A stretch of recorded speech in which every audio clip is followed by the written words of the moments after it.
Este presente livro pede para ser interpretado em seu contexto histórico, como um gesto de coragem para contar uma história capaz de curar um mundo ensandecido. Em 1942, apenas 24 anos depois do fim de uma guerra brutal que ceifou toda uma geração de jovens, a Grã-Bretanha novamente estava envolvida em uma guerra. Desta vez eram cidadãos comuns que estavam sofrendo na medida em que sua ilha-nação era bombardeada por 400 aviões, noite após noite, na famosa Blitz que mudou a face da guerra, transformando os civis e suas cidades em linhas de frente de batalha.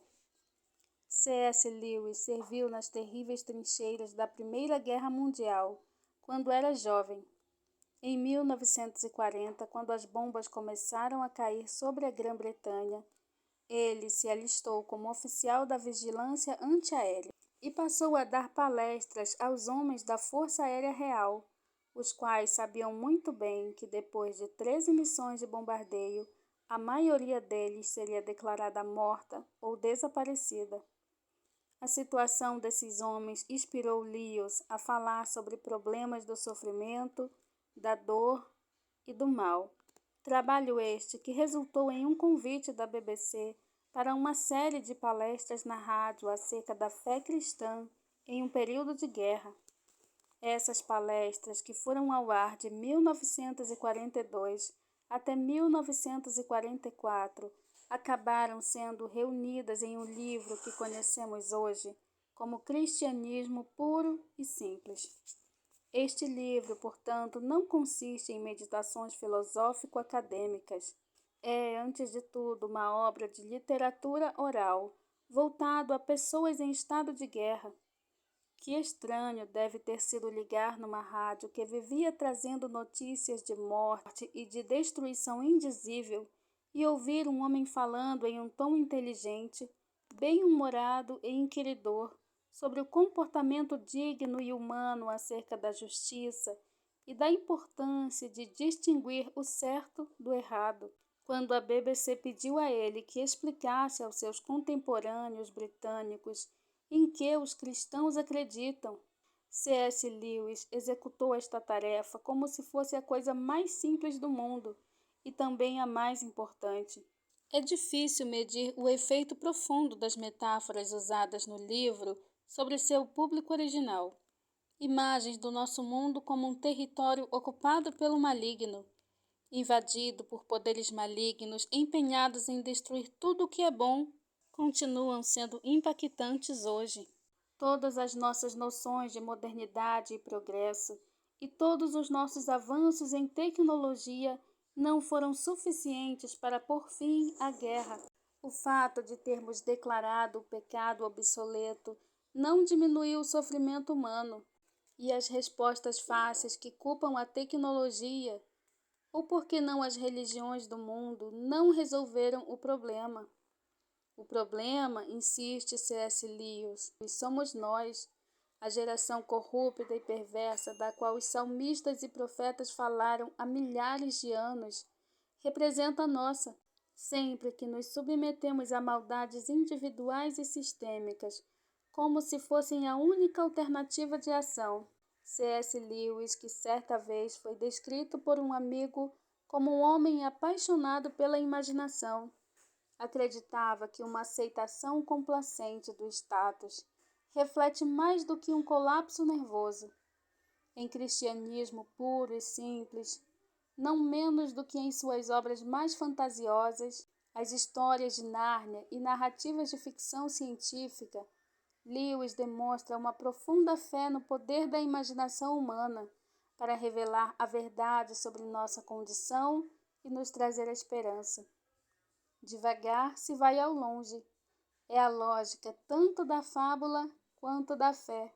Sem consultar nenhuma autoridade além da sua própria experiência, como leigo e ex-ateu, S.C. Lewis explica aos seus ouvintes que foi selecionado para o trabalho de descrever o cristianismo para uma nova geração, precisamente porque ele não era um especialista, mas um amador.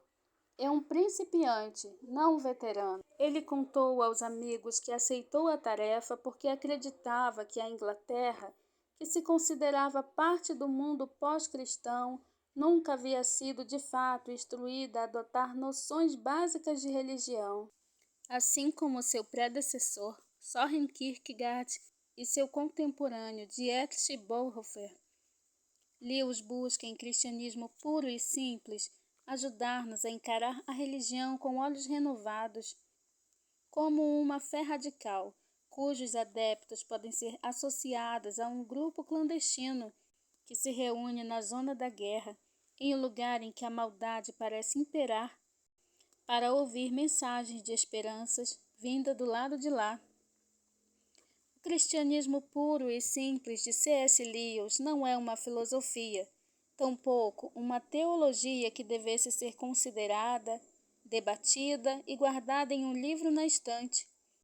Trata-se de um estilo de vida que nos desafia a sempre lembrar, como Lewis declarou certa vez, que não existe pessoas comuns e que é com os imortais que nós fazemos piadas, trabalhamos e casamos. São os imortais, aqueles a quem esnobamos e exploramos. Uma vez que entramos em sintonia com essa realidade, Lewis crê que nos abrimos para transformar nossas vidas criativamente, de tal forma que o mal diminui e o bem prevalece. Isso foi o que Cristo esperou que fizéssemos ao assumir a condição humana, santificando nossa carne e pedindo para que, em contrapartida, revelássemos Deus uns aos outros. Só o mundo faz com que isso pareça uma tarefa impossível. Lewis insiste que não é. Até mesmo uma pessoa que ele vê como contaminada por uma criação miserável num lar cheio de invejas vulgares e brigas sem sentido, podem ter garantias de que Deus tem plena consciência da lata velha que você está tentando dirigir e pede apenas que você continue a dar o melhor de si. O cristianismo que Lewis abraça é humano, mas não é fácil. Ele nos pede para reconhecer que a grande guerra religiosa não se trava em um campo de batalha espetacular, mas dentro do coração humano comum, quando acordamos cada manhã e sentimos as pressões do dia se abatendo sobre as nossas cabeças. E temos de decidir que tipo de imortais desejamos ser.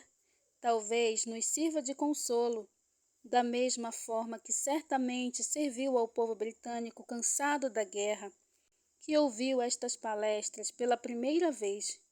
Lembrar que Deus prega uma peça naqueles que buscam o poder a todo custo, como Lewis nos lembra, com seu humor e sagacidade costumeiros.